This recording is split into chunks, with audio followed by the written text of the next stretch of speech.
Welcome to Secrets of a Seven-Figure Coach, the podcast for coaches, consultants, and creative entrepreneurs who want to hit between $100K and $1 million in annual revenue. I'm Beck Keane, your host and business mentor. On this podcast, I'm sharing the mindset, strategy, and energetics required to create a multi-six-figure business and beyond.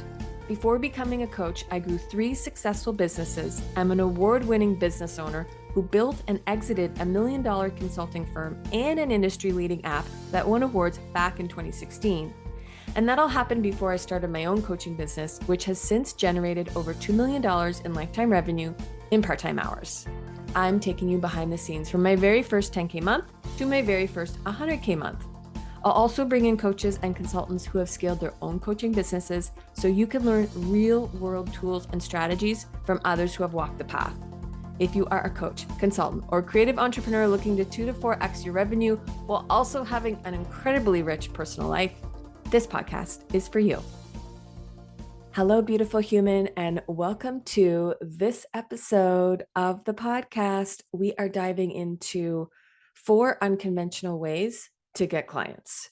Whether you are a seasoned coach or you are brand new on your journey, I wanted to share some of my insights of, 7 to 8 years of coaching here and how I grew my business, how I attracted clients, how I got clients.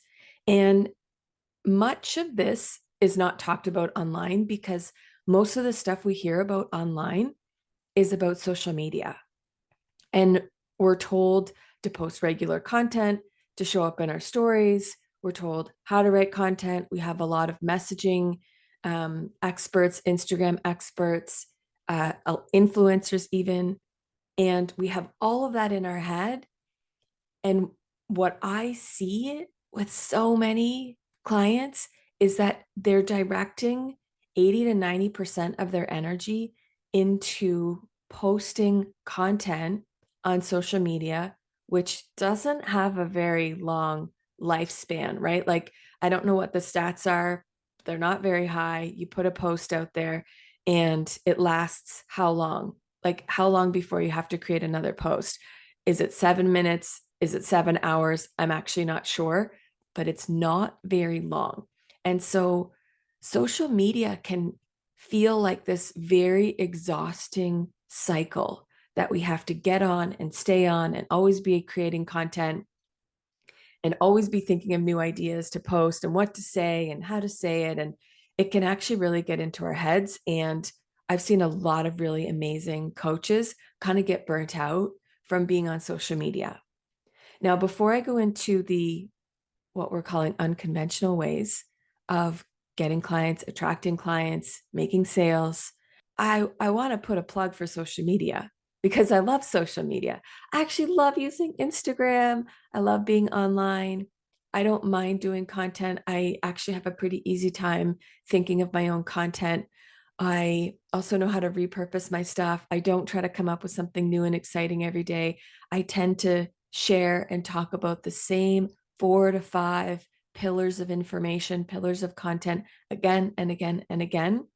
And so I 100% use social media to get clients. Let me be clear about that. That's for sure something that I do. It's also something that I think about from a layered approach. So in terms of nurturing people, warming people up, being visible to people, new people coming into my audience, as well as my existing clients, social media is 100% something that I utilize. And when I was first starting, I didn't use social media at all. In fact, something you might not know about me is that back in the day when I was first starting, I actually had a massive visibility block. I tell people I was one of the last people to join Facebook. I mean, I'm sure there are other holdouts, but I held out. So when people were like all over Facebook and had been on Facebook for years or decades, I was not on Facebook. I didn't have an Instagram account. In fact, I was so afraid of having what I called a digital footprint. Like, I was so afraid of people finding me online. I so badly didn't want people to find me online. The exact opposite of where I am now, of course, that didn't have Facebook, didn't have Instagram, and I wouldn't allow my children were babies at the time. I wouldn't allow my children to have their photos published in their preschool yearbooks, like the yearbooks that then also went online. No, wouldn't sign those forms, didn't want my kids in photos. That's how against social media I was.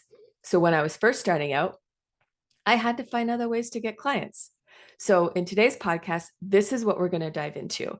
And whether you are at the beginning of your journey as a coach or you are a seasoned coach, these are the tools and the strategies that you can use at any point, right? So these are things that I go back to again and again and again, especially if I'm feeling a little stuck with social media, or I want to amp up, or I want to really get back. I say get back to basics because it really is getting back to basics. It's like stuff that you're going to probably roll your eyes at and be like, oh my gosh, Becky, why are you even talking about this? I know this. Yeah, but if you know this, are you actually doing this? Okay, so let's get started. How to get clients, way number one. Okay, so for this example, we're going to take a little time travel back in time. And I was still working in oil and gas. I had a position as the marine safety advisor. This was for Shell when Shell was here in Atlantic Canada drilling offshore. This was sort of like the creme de la creme job, or at least I thought it was. I was deeply unhappy. I wanted to get out. Like, this was the job I thought I was always supposed to have. And then the second I got the job, I was like, oh my gosh, I don't want to be here and I don't want to be doing this. So at the same time, I was dabbling in spirituality. Was dabbling in coaching, starting my own personal growth journey. I had a coach. I was working with a coach. I was attending retreats, and I very much had these two personalities. I had my work personality, like Becky in the boardroom talking to the guys in oil and gas, and then Becky on retreat, learning about source and soul and essence and all of that. I kept my two lives, completely and utterly separate. God forbid somebody in oil and gas found out that I was spiritual and like said things like feminine and energetics. Okay, so these two different personalities. And it obviously, if you've heard some of my other stories, at some point it became so uncomfortable having these two different personalities that I had to go all in. I had to go all in on me and all in on coaching. And I think we were out for a coffee. It was myself and one of the senior managers, the person who had hired me at Shell. And I was so hesitant to talk about this other world that I was in, this other, dabbling that I was in. And for whatever reason, my guard was down that day and we started chatting. And I was like, yeah, and I think I probably used the word like leadership. I probably didn't use spirituality. I probably said something like women empowerment event or leadership event or something like that. And I ended up revealing to this senior manager at Shell that I was becoming a coach, that I was doing, stuff on the side to become a coach. And I remember how that felt in my body. And it was part terror, part fear. 'Cause I was afraid, I don't know, of being made fun of or someone thinking, well, she's not legit over here. Like, why is she doing this other stuff? I was afraid of a lot of things. Even just like saying that out loud was nerve-wracking for me. But when I said it, there was also this like relief in my body, like this claiming of, wow, yeah, like that is what you're interested in. It feels good to speak the truth. And he was like, wow. So I was sharing with him about this women's event that I had gone to, this women's retreat, and how I was, becoming a coach. And he was like, wow, that sounds like something my wife really needs. And then he started talking about his wife and, some of the unhappiness that she was struggling with. And he's like, would you be open to talking to her, And I was like, yeah, of course. She became one of my very first clients. And I got to coach her on stepping into this journey of personal growth, of spirituality. And so this is way number one. And way number one is so obvious. It's like you have to talk about what you do. You have to share with people who you are, who you serve, sharing your stories.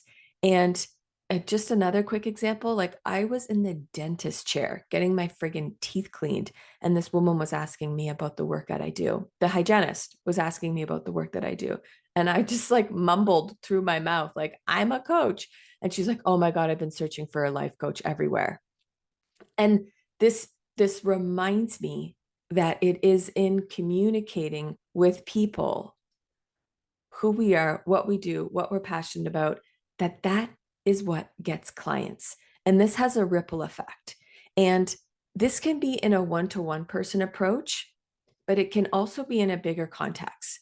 So way number one is really also about your network and thinking about leveraging the people who are in your existing network.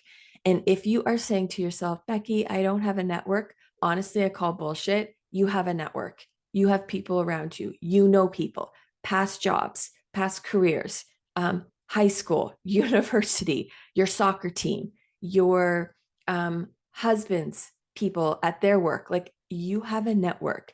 You need to sit down and make a list of people who are in your network. I actually challenged a client who was inside a program of mine. She was trying to fill her group program. And I challenged her to make an email list of like everybody she had kind of connected with at conferences, at events, past programs, like past clients, people she knew through her daughter's daycare, preschool. She ended up writing out this list of 200 people that she, was somehow connected with, like basically people who knew who she was. She sent them all an email. Through that email that she sent to 200 people, she ended up with 5 clients, 5 one-to-one clients. I think one of them might have joined her group program. But this is the power of leveraging your network and of tuning in and thinking about who is in my world that I can share my work with. And this is twofold. One is because they might be a good fit and a good candidate for your work. But if they're not, they may know someone who is. So do not underestimate tapping into whether it's past networks, existing networks, and then thinking about how you can share what it is that you do, who you serve. It can be as simple as writing an email to these people. Now, I'll share one like little side note tweak that I've made over the years. So something that I do now is when I think of someone who we're already connected and I want to touch base with them to see whether they might be a fit to work with me, or if they know someone who might benefit from my work, I'll actually do little personalized videos. And this is just me talking. It could be on Zoom. I've used different app extensions like Loom or BombBomb to create these little videos. And I'll send like a 2-minute recorded video saying hi, letting them know I was thinking about them, and then a short little message within that. I also use those now when I am in a launch period and I want to send an email to a specific person who perhaps has opened multiple emails, or I've seen they've been checking out my sales page quite a few times. I'll send these little personalized videos. And so you can also use this further down in your journey where it's really about like personalizing and bringing more of a one-to-one interaction to the way that you're connecting with people. Again, you don't have to use social media to leverage your existing network. And this conversation could also go into thinking about, well, how can you expand your network, right? So you think about who's in your existing orbit, but also like think about where and what rooms you are putting yourself in to leverage, to increase, to expand your network. So, yes, take advantage of the people kind of who are like from your past, from current day, but then also where are you putting yourself? And a quick example here is recently here in Halifax, there was a couple women's leadership events in the city, and I went to them. There was probably 100 women at each event, and it was just an opportunity for me to grow my network, to expand my reach, in a one-to-one setting. So step number one for you, write out a list of everyone in your network, past, present, commit to reaching out to them. Part two of that is then to think about where you can put yourself to increase, to enhance, to expand your network. Way number two.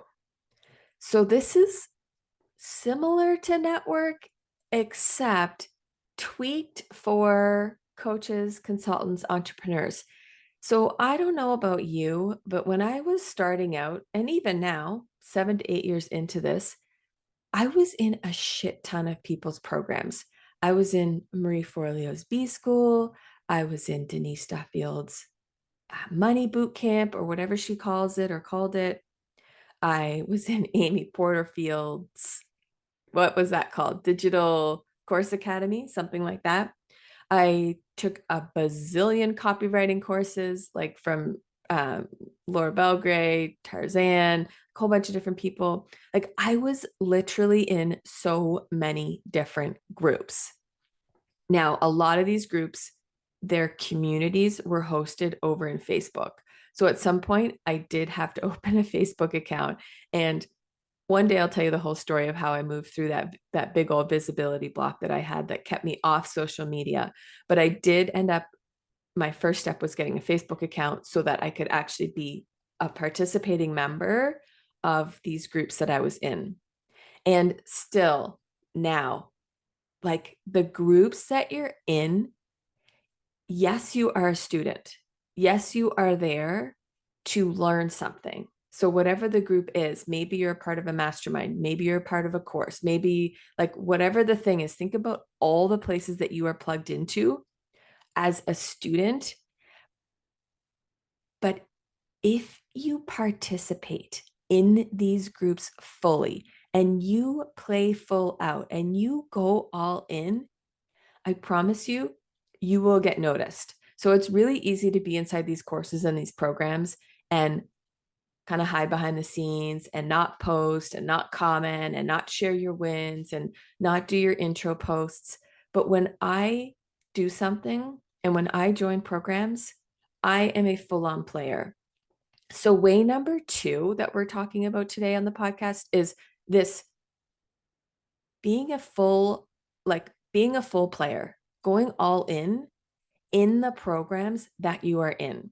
And this sort of ties and dovetails into the previous about networking, because this is actually how you show up in other people's programs will have a ripple effect on your business. I cannot even tell you how many examples I have of clients who came to me early days, but even still, and they're like, yep, the way you showed up in B School, the way you showed up in that mastermind, the way you showed up in that coach certification program, they noticed me. And I also want to be clear about something. When I am a student, even now, I'm in my coach's mastermind and I'm in her membership. I am a student in these programs. I am there to learn. I am not there to, air quotes, get clients. That is not my mojo. That is not why I'm there. I'm there for myself. I'm there to grow. I'm there to learn. I'm there to gain information. I'm there to implement. I'm there to take action. I'm there to learn from somebody else, right? That's my number one intention. And so for me, it was completely accidental. Like I had no idea that by being me, by being Becky, by being my full self in someone else's program, that would also get me clients. Now, there's definitely in some programs, in some groups, there's this like veiled, it's one of the like shadow sides of online courses and online programs, probably in-person stuff too, but where people pretend to be there for themselves, but they're actually not. They're there to try to like scoop up clients. I mean, this is just icky, right? So I think my best advice for you is like, just don't be like that. You go there for yourself. You go there for you to learn. And for me, what I have found is when I go into, everything I do, like really committed to participating, to doing, and I'll say as much as I can. That doesn't mean that I need to do every single workbook, every single module, like all the things. That doesn't mean you have to like suck all the things to get value. I just mean that when I'm a participant and when I'm showing up, I'm like, I'm fully there. And people notice that. People notice the people who are doing the work and who are participating. And they also notice your energy. They notice your vibe. And when you show up in your own energy and you show up in your own vibe, you will attract ideal clients. I promise you. I promise you that. So way number two is thinking about where the spaces that you are already in, that you are paying to be a part of, the programs you are paying to be a part of. Are you participating? Are you sharing? Are you showing up as your best self? And I'd like to say this has made me hundreds of thousands of dollars is not an understatement. I'm thinking about a couple of specific examples to share with you. So, like the coaching certification program that I took a few years ago, I was on those calls. I was vulnerable AF. I allowed myself to be coached in that when they asked for demo volunteers, like I raised my hand. I went to the partner practices. I was 100% there to become a better coach. And the number of people that have reached out to me, like it's in the hundreds at this point, that have reached out to me after that program to say they want me to be their coach. They loved the way I showed up. They loved my energy. And that has had a serious and a significant impact on my business. And that's me. That's my energy. And you have the same thing. You have your own unique energetic blueprint. Like you have your own way of being. And so it's not about being necessarily an extrovert or showing up inauthentically. It's actually the more you show up in your authenticity, and whether that means like you're soft and a bit more reserved, perfect. You're going to attract people who want that for themselves or who want to embody more of that. Another example, going back early days, I was a part of it was like a messaging program, how to like brand messaging, positioning. Again, full participant, posting my copy, posting my content, allowing myself to get feedback and to get coaching in that. And not only did people within that group end up hiring me months or years later, but the coach of that program, and this has happened to me 3 or 4 times now. The coach, the facilitator, like the head of that program, has then asked me to come in and guest teach, guest coach, guest mentor, because of the way they saw me showing up. And again, this just brings me back to, you got to be you. You have to be who you are. And when you are who you are, like people are like, oh, how do I message? How do I articulate my value? What's my niche? How do I speak to people? Okay, well, step number one is actually just being yourself. And the more you are yourself and the more you show up for you in the spaces that you have paid to be a part of, or maybe there's unpaid, places that you're in, this will have ripple effects on your business. And I'll say it one more time. Like this has translated for me when I do, so we track in my business, we track where my clients come from. Over 50%, 40 to 50% of my clients come from, we can trace the first interaction to a program that we were both inside of. This is the value of that. Now, then people get on my email list. They see me on social media. There's a layered approach. So it's not like there's that one connection point. And then I also make sure through the way that I've built my business, there's also multiple layers that they're experiencing me through once they come into my world. But there's that initial touch point. And so way number two, actionable for you, is for you to like look at the places that you are a member of, and And my gosh, like bonus points if you can think about this for in-person stuff, like local stuff, local things that you're in, events that you go to, conferences that you go to, right? Kind of to tap in and piggyback on the networking piece, leveraging the places that you are already in, playing full out, being that person that people are not going to forget because of your sheer presence. Hey, coach, are you interested in healing your relationship with money? Do you want to completely upgrade your money mindset? I have a life-changing, game-changing, transformational, audio-only program called Money Magnet, which is designed to help you heal your relationship with money, upgrade your money mindset so that you can call in more, so that you can create more money, more sales, more revenue, more abundance in your life. If you're interested in Money Magnet, we will put the link to join that program inside the show notes. It is a completely audio program and you get immediate access to the entire thing. It is set up into 20 different days. You can binge the whole thing right away if you like, or you can spend the next few weeks listening to it. This is one of my #1 best-selling programs for changing your relationship, healing your relationship with money, and I'd love to see you in there. Way number 3, and this is quite sequential to way number 1 and way number 2. So if way number 1 was networking, way number 2 is being a player, like being a full player. And I don't mean like one of those high school teenage boys who would play you, right? I mean like being a player, like really actually playing the game, playing the game of life, playing, fully participating. Way number 3 leads to guest teaching.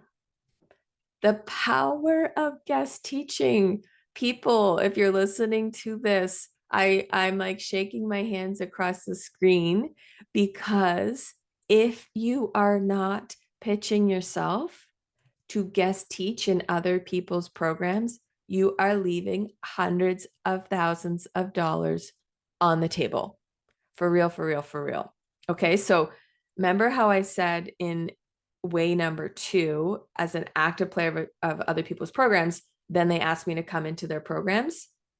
Well, this has happened not just from me participating, but also from the way I show up in other places where people have asked me to come in. One of my first mentors asked me to come into her group and teach mindset, because she could see the way I approached my mindset was mindset and limiting beliefs. And she could see the way I coached myself through upper limits and through navigating different, like taking big, bold action inside my business. The way I coached myself was different than the way other people were coaching themselves. And so she loved the way that I was showing up in that program. And then she asked me to come in and guest teach on this. Well, that experience gave me the idea that maybe I could teach that in other people's programs. And so we talk about this, or maybe you've heard other people talk about this in terms of leveraging other people's networks, leveraging other people's audiences.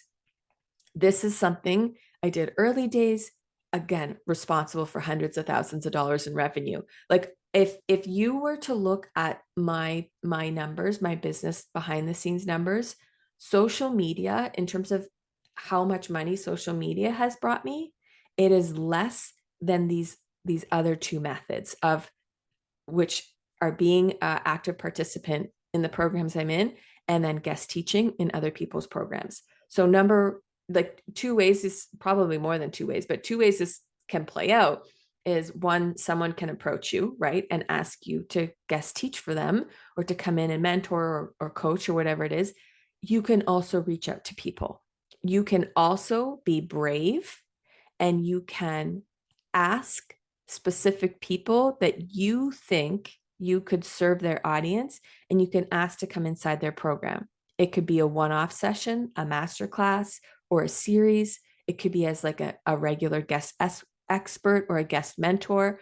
Like, think about all the people who host certification programs, masterminds, retreats, courses, and they have all these different bonuses and guest experts.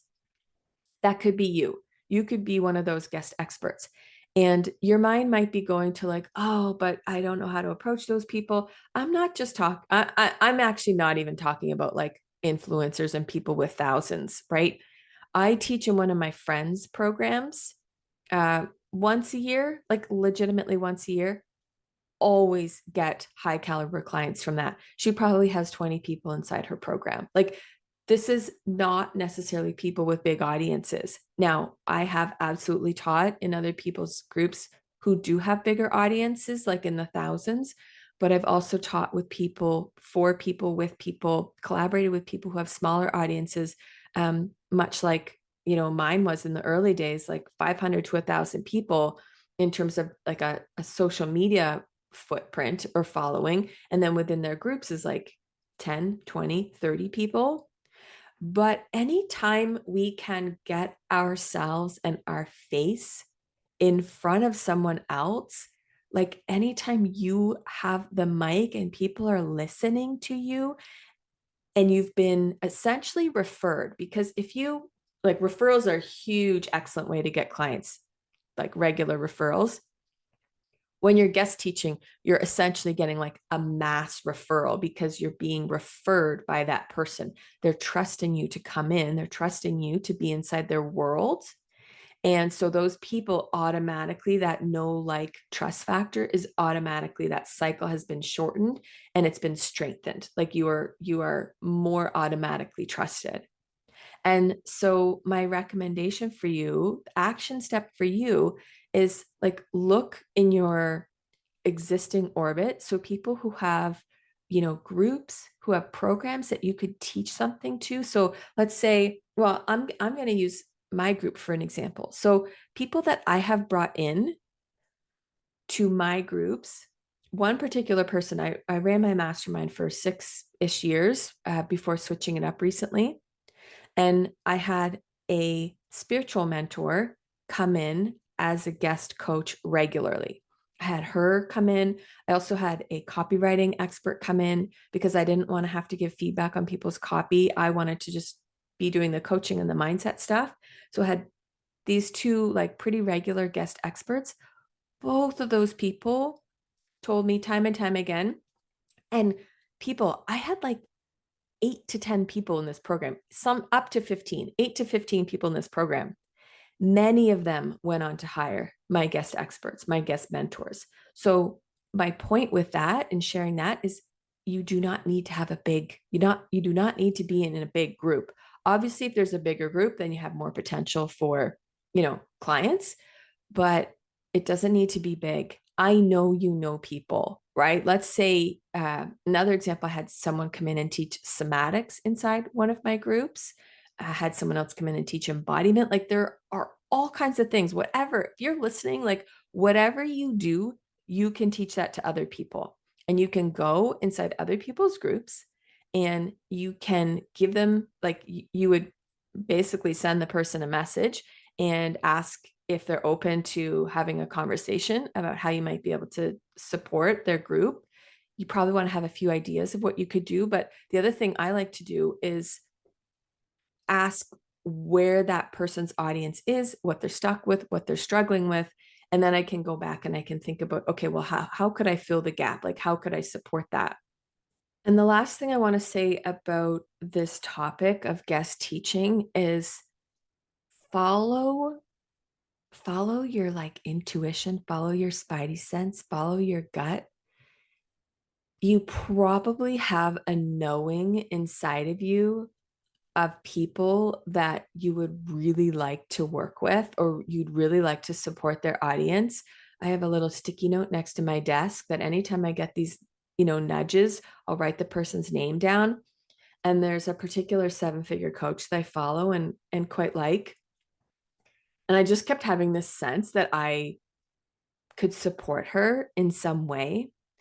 And it took me a few months before I reached out to her.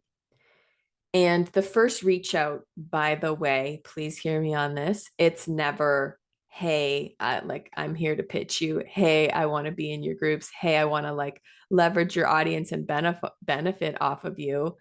It's connecting. it's what would you say to someone that you're meeting for coffee? What do you say to someone that you have just, open Zoom for, that you're now on a sales call with? You don't go into your pitch. You warm people up. You connect. You talk like a human. Hi, how are you? How are your kids? What's the weather like? Oh my gosh, it's so hot here. Oh, I really love your outfit today. Like, seriously, this is just about connecting human to human. That's the first step of any kind of connection. And so I reached out to her, actually started commenting on her story. So people are like, "Oh, no one is in my world. No one comments on my stuff." Okay? You got to put yourself in their world. So you go to where they are. And so in this case, I was commenting on this seven-figure coach's stories, and we started chatting back and forth, and it eventually led to a conversation where she actually asked me if I would come onto her sales team, actually, because at the time, I was posting a lot of content on social media about sales. And so presumably she would have gone and looked at my Instagram and saw that I, you know, teach and think differently about sales. And she asked me if I'd come onto her sales team. And that would have been a really great opportunity. But what I didn't want to do was be selling someone else's program. I had done that was for someone else, and I did not love that experience. And so I said, "Oh my gosh, thank you so much for asking. That's not something I'm going to do right now, but what I'd love to do is come in and train your team. Like, I could train your team on sales and do like a whole presentation on sales and how they can sell your program." And she said yes. And like, it all started from that connection, from following that nudge, from thinking about how I can be of service to somebody else. And like, we just have to get over this. People are like, "Oh, I don't want to be the one who reaches out. I don't want to put myself out there like that." This is a gift. It is a gift to connect with other people and to share your magic with the world. And it's only icky and it's only gross if you approach it that way. If you approach it like you would approach a human interaction, like think about dating someone. You're probably not jumping right into bed with them. You're going to go for dinner. You're going to have a conversation. You're going to have coffee. You're going to sit on the couch together. You're going to get to know each other. Like, that is the vibe of any of these connections. We are building relationships. And when I teach how to get clients in a masterclass or in my programs, I talk about the 4 tiers of attracting clients. The 4 tiers are relationship based marketing. This is the number one way to create paying clients, and it's free, and you don't have to be on social media. This should always be your foundation. Relationship-based marketing, which is creating relationships. You can create a multi-6-figure business, a 7-figure business, just from tier number 1, which is what we're talking about today. We're talking about, and I have actually 10 categories in my breakdown of this, 10 categories of relationship-based marketing. We're only talking 3 or 4 of them today, and we maybe have touched on 5 because I've sort of combined a few different things here. And then the next one above that is social media, which we haven't really talked about today at all. The next one above that is searchable content. So tier number 1 is relationship-based marketing. Tier number 2, social media. Tier number 3 is searchable content. So like, that's using the power of a podcast, long form blogs, YouTube, like any Pinterest. Those are searchable content forms. Anywhere someone can search something, you can get clients that way, but it's definitely more of a longer term game. And then paid ads is tier number 1. And so we're only talking about relationship based marketing today, how to get clients through building relationships. And especially, this is how I thought of it anyway in the beginning, especially if you're selling high ticket, 2K, 5K, 10K, 20K, 40K, it doesn't take much to hit a revenue goal. Like, it doesn't take that many sales to hit a revenue goal. And so you can use this. You can use this tool. We'll call it a tool, building relationships. Is that a tool? We're going to call it a tool for today. Strategy. It's a strategy you can use all along the way. In fact, Alex Hormozi, who you may or may not know, and you may love him, you may hate him.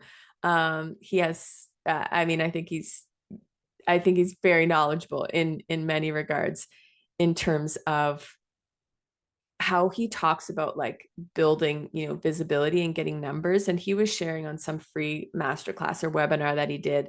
And I don't know, guys, I don't know how many people were there, hundreds and hundreds of thousands. And he showed us the numbers and how many of them came through leveraging his existing relationships and creating new relationships. So many. So same with selling coaching.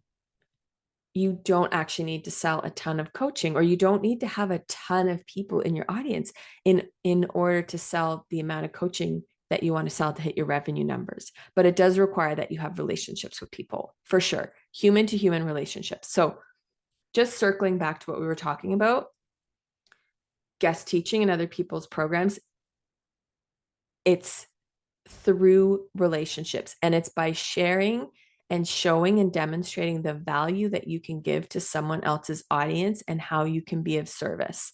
And again, you are going at this to be of service. You can do it for free, you can charge for it. That's the many nuances to that piece of the conversation. But the point is that you're showing up in service.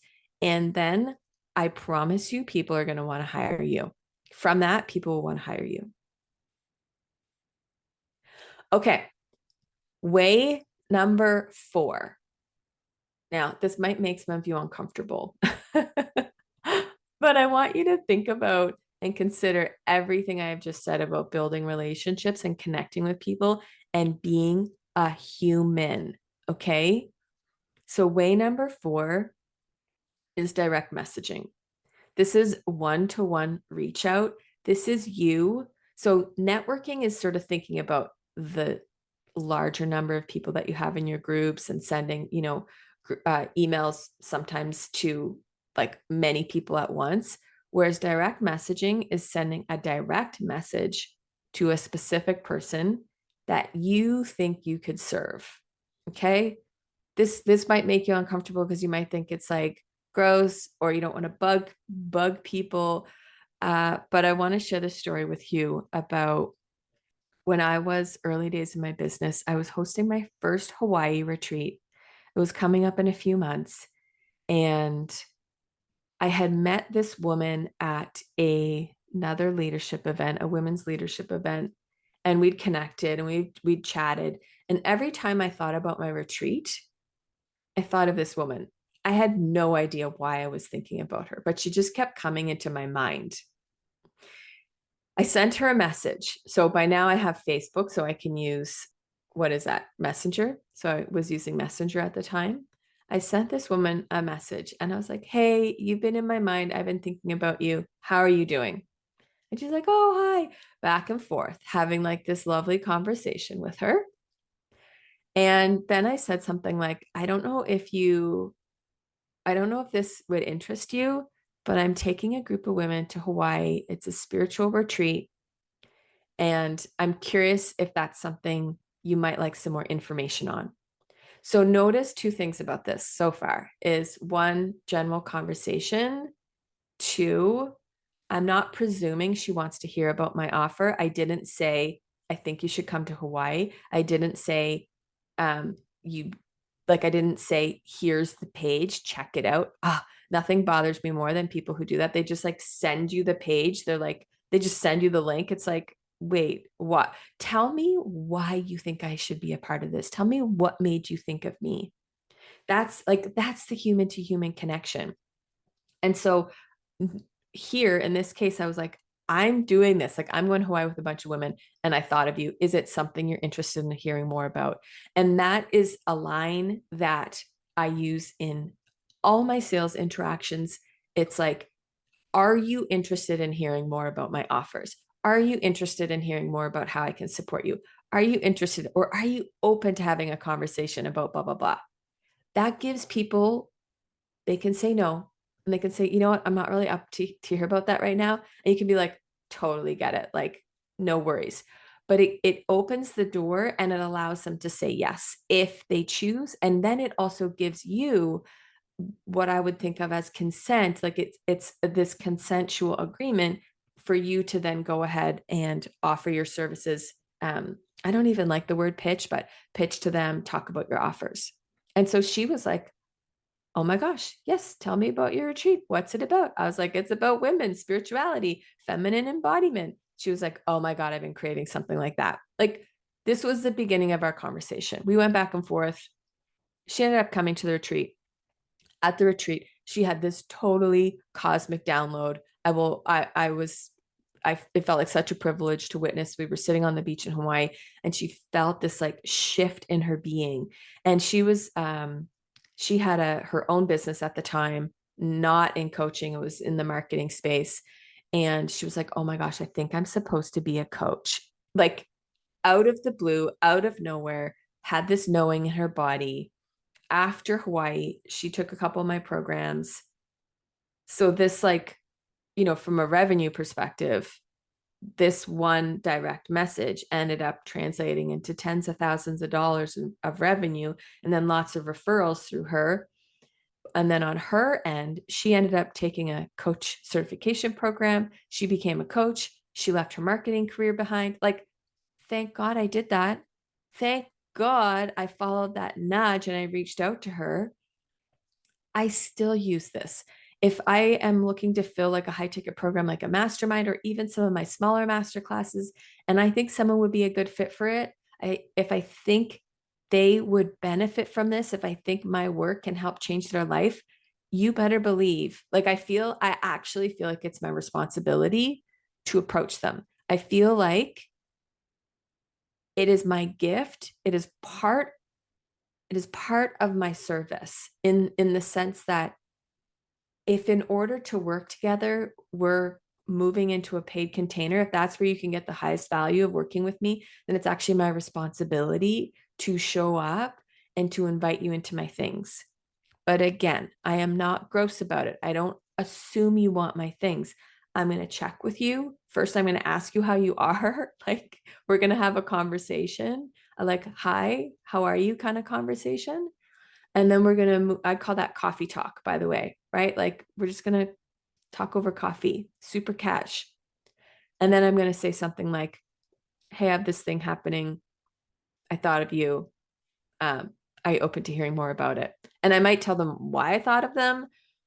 I might say, I might connect what I know of them to the offer. So it's what I'm not doing is like sending out mass copy and paste of things. It's very custom. It's very tailored to that specific person. And again, you might think, oh my God, this sounds so time consuming, Becky. Look, the power of having an established relationship with someone and a good working relationship, the value of that to your business, I don't even need to know the data or see the data or give you some stat, but I promise you it far, far, far, far outweighs like a social media post that you might write. And I do want to say, I think social media is amazing, and we'll maybe get into it in later episodes. But for now, I want you to think about this foundation, the foundation of building relationships through existing networks, creating new networks, person-to-person connections, talking about who you are, how you serve, what you do, looking at the networks, looking at the groups that you're in, looking at the programs you're inside of, being a full-on player, playing at full speed, playing at full out inside of those programs, using opportunities to guest teach, seeing who you could serve, whether they have small programs, big programs, leveraging other people's audiences. And lastly, direct messaging, sending messages to people that you think you can help, and building relationships one by one by one. Okay, that's a wrap on today's episode, 4 unconventional ways you can get clients. If you liked this episode, please take a screenshot of it, share it in your stories, send it to a friend. You can come find me over on Instagram, Beck_Keen. I would love to know what your top takeaway is, and be sure to check the show notes where I will link some valuable links for you to download if you're interested in learning more about how to get clients. And like, hey, I know we are all here to get more clients, from a cash perspective, but also from a being of service perspective. So if that's you, check out the show notes and we'll have some special links there for some free downloads. Okay, dear one, have a beautiful day and we'll see you in the next episode.